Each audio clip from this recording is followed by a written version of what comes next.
Most of the first-time RV buyer tips found online talk about what type of RV you should buy. I'm here to tell you there are 8 things that are way more important, and you need to make these your top priority when you're RV shopping. Otherwise, you're gonna make some big RV buying mistakes and end up with buyer's remorse. Let's dive into it. But real quick, if you're new here, I'm Randy. And every Thursday, I help you make big memories in small campers. And say it with me, because weekends are just too short. These 8 tips are in no particular order, but each one is so important that you need to watch until the very end, because I don't want you to make any buying mistakes. So what RV should you buy so you don't have any regrets? Well, let's start with tip number 1. You must be confident in your ability to maneuver it. And we need to have a candid conversation about this. Knowing what you're comfortable maintaining and maneuvering is the first place to start when you're shopping for your first RV. You may want a full queen size walk around bed, a full bath, a dining room table, and an oven. But each one of these features is going to add to the overall length of the size of that RV. And none of these things are going to matter if you buy an RV that's too big so it intimidates you or you're nervous about operating it. If you watch my channel, you are a subscriber, right? You know, my husband and I, we bought our little guy Max 4 years ago. For the first 3 years, he did all the towing, the hitching, and the backing up. And doing these things is easy for him. Well, I've been learning how to do these things myself for the past year.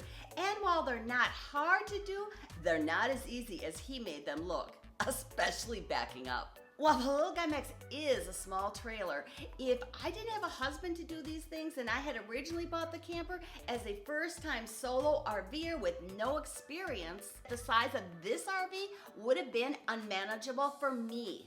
I just wouldn't have enjoyed camping because I would not have felt comfortable maneuvering it. The most important thing you need to ask yourself if you're a first-time RV buyer is, who's going to be in charge of maneuvering and maintaining it? You need to decide what size of an RV that person can confidently and safely operate. And I'm not embarrassed to say that yes, because I'm a female, things like backing up just don't come as natural to me. But even if you're a guy, there will be a point where the size of an RV is just going to be too big and will make you start to feel uneasy and maybe make you nervous about maneuvering it. Don't make the mistake of buying an RV that's too big for you. You're going to regret it. Tip number 2, spend time in the RV before you buy it. Now that we've talked about not buying an RV that's too big for you, next we need to talk about not buying an RV that's too small for you. And this is so important.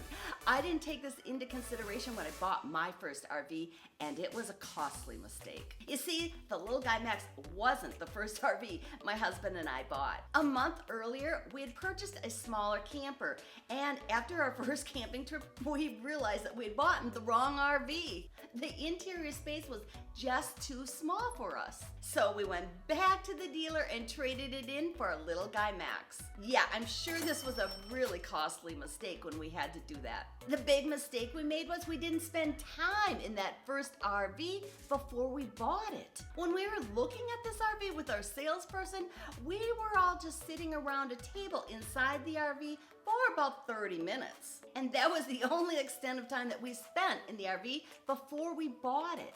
What we discovered on that first camping trip was that my husband couldn't stand straight up in the RV because the ceiling height was shorter than he was. When he first stepped into the RV and immediately sat down at this table, we didn't pay attention to the ceiling height because we were so dang excited.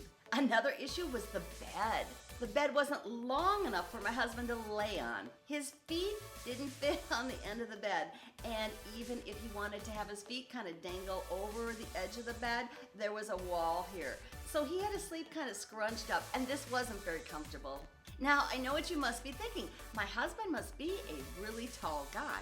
But no, he's 6 feet tall, and that's average, right? To avoid buying an RV that's just too small for you, like I did, you need to spend time in each RV that you're considering before you make a purchase. And you need to have all the people with you that'll be camping with you along, including any pets. So gather everyone up that's going to be camping with you when you go RV shopping. Have everyone that's going to be sleeping in the bed lay down on it. Will everybody fit comfortably? Will one person have to crawl over another one to get out of the bed? If so, is that okay? RV bathrooms can be small, so sit on the toilet. Can you shut the door? Can the tallest person stand up in the bathroom? Pretend like you're cooking a meal. Sit down at the table, if there is one, and make sure that everybody fits comfortably. Because you don't want to buy an RV that's too small for you. Now this is kind of reminding me of Goldilocks and the Three Bears. You don't want to buy an RV that's too big, or you don't want to buy an RV that's too small. You want to find one that's just the right size for you. And this brings me to tip number 3. And this one's so important too. You need to have a tow vehicle that can safely tow your new RV. The bad news on this is knowing exactly what tow vehicle can tow a specific RV isn't just black and white.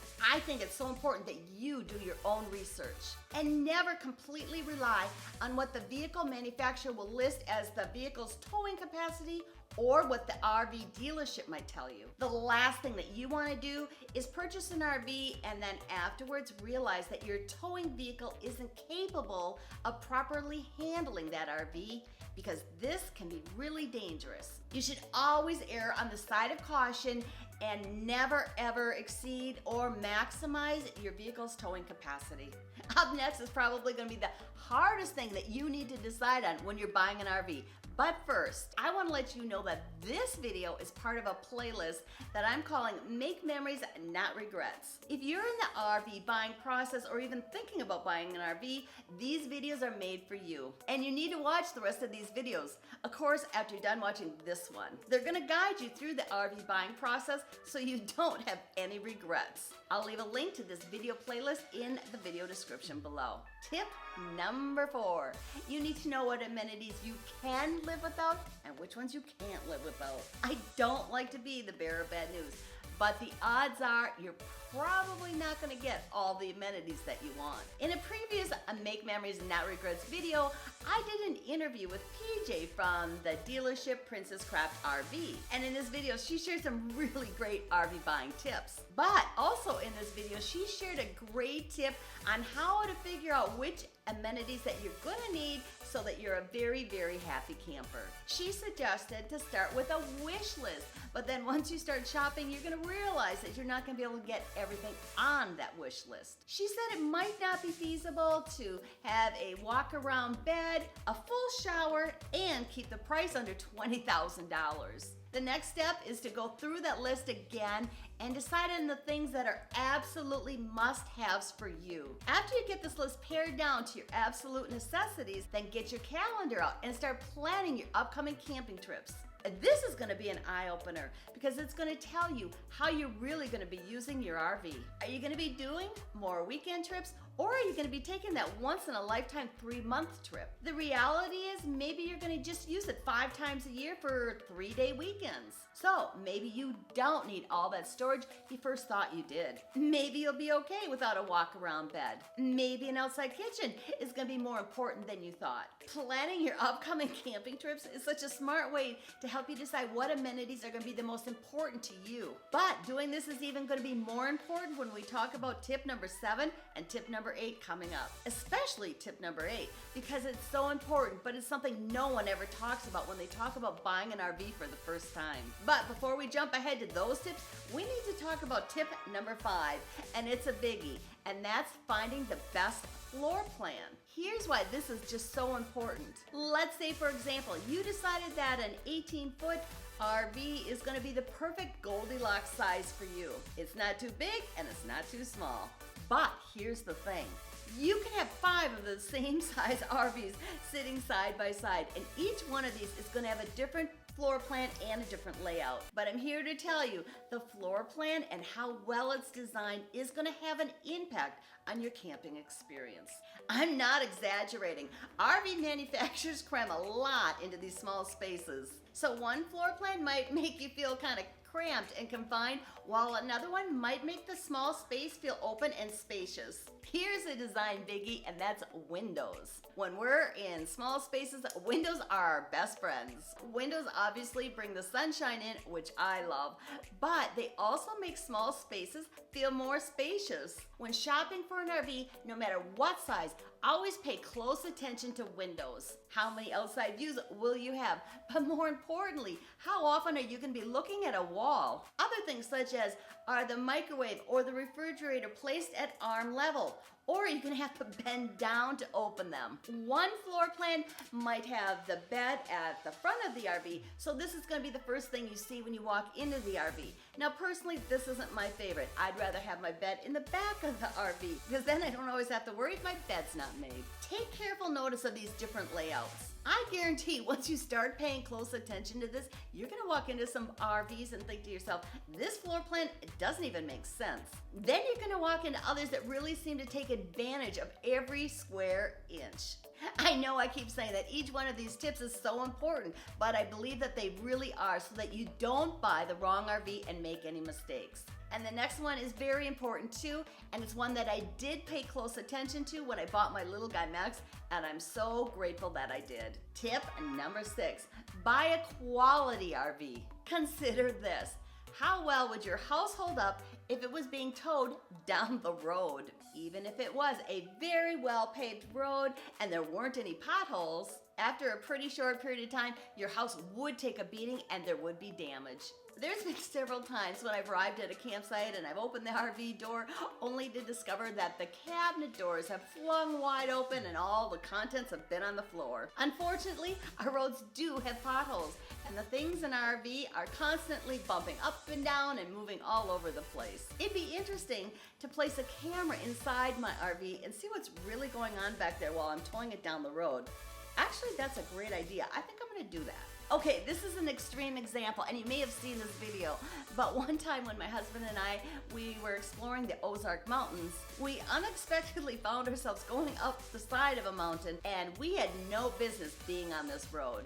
This was a road that no RV should ever be on. You won't believe what our little guy Max went through. But because our RV was quality built, we were so extremely lucky that there wasn't any damage. One of the funnest things about owning a small RV is that we can go places others can't. But the truth is, no matter what the size of the RV that you're shopping for, there's a lot of them out there today that are poorly constructed. So how well an RV is built is going to determine how well it's going to hold up for you over the years. Up next is the number one thing that I hear RVers complaining about the most, and that's that they don't have enough storage. So tip number 7 is know how much storage you're going to need. But knowing exactly how much storage you're going to need if you're a first-time RV buyer is a little tricky. So you need to make the best educated guess that you can, because you don't want to buy an RV and be frustrated later because it doesn't have enough storage. And this is how you do this.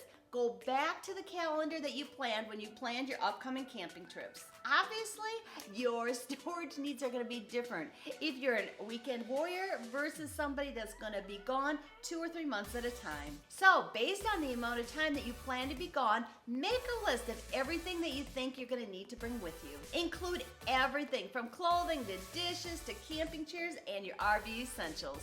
Go through this list a couple of times and narrow it down to the things that you absolutely need to bring with you. And be sure to include the things that you don't currently own that you're going to need to purchase before your first camping trip. Things like leveling blocks, surge protectors, and hoses. If you're unsure what some of these RV essential things that you're going to need to bring with you are, I did a previous video that'll tell you exactly what you need and what you don't need, so that you don't overspend or bring more with you than you need. And I'll leave information for that video in the video description below. When you're at the dealership and you're spending time in each RV, bring this list out and take a look. Is there going to be space for everything that's on your list? Start with the inside for things like clothing, dishes, and cooking gear. Then go outside and look and see how much storage there's going to be for your camping chairs and the other things that are going to be on your RV essential gear list. Okay, the next tip is going to be really important too, and it's something that not too many first-time RVers ever think about.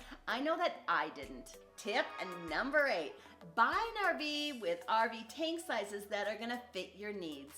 Here's the thing, when I bought my first RV, I never ever considered RV tank sizes, let alone understanding what sizes were going to be best for me. Let me quickly tell you about the different tanks that are in an RV and then why each one of these tank sizes is going to matter to you. So every RV has 3 different tanks. A freshwater tank, a gray tank, and a black tank. A freshwater tank is a tank that you put water in to wash your dishes, take a shower, and flush your toilet. You might also use this as your drinking water source if you have a good water filter. Anytime you go camping at a campsite that doesn't have freshwater hookups at your campsite and you don't bring extra water with, your freshwater tank is your only water supply. So the size of your freshwater tank really becomes important because it's going to determine how long you can be gone and how long you can camp before you're going to run out of water. Your gray water tank collects all the water that drains from your sinks and your shower. And when your gray tank becomes full, you need to dump it. And your black tank is where your toilet waste goes. And any water that you use to flush your toilet also goes in your black tank. No one wants to think about how much waste we dump down our toilets every day. But when you're camping without sewer hookups, you're gonna quickly learn. And I promise you, it's gonna be more than you think. And this goes without saying, you never want your black tank to overfill. If you're going to be camping at RV parks with full hookups, then the RV tank size isn't going to be as important because you're going to have a constant fresh water supply and you're going to have a hookup so that you can dump your gray and your black tanks. But when you're camping without these full hookups, the size of your RV tanks becomes very important because this will determine how often you're going to have to fill them and how often you have to dump them. Just for reference, most national and state parks don't offer these full hookups. And I've only camped 2 times in 4 years at a campsite that did have full hookups. So the question you need to ask yourself is, how long do you plan on being out camping? Then of course you need to make sure you buy an RV that has RV tank sizes that are going to accommodate your time frames. There's a lot to consider when you're buying your first RV. But I have to say this, that owning an RV is not for everyone. The worst thing you could do is buy an RV and then later find out that this RV camping thing is not for you. That's why I did a previous video that shares the truth about RV camping that no one else is talking about. So this is a must-watch video for anybody that's thinking about buying an RV. You can click right up here because I'm going to leave that video right there and you can click on it now and watch it. Or if you don't see it up here, I'll also leave the information for that video in the video description below. So I'll see you over in that video next.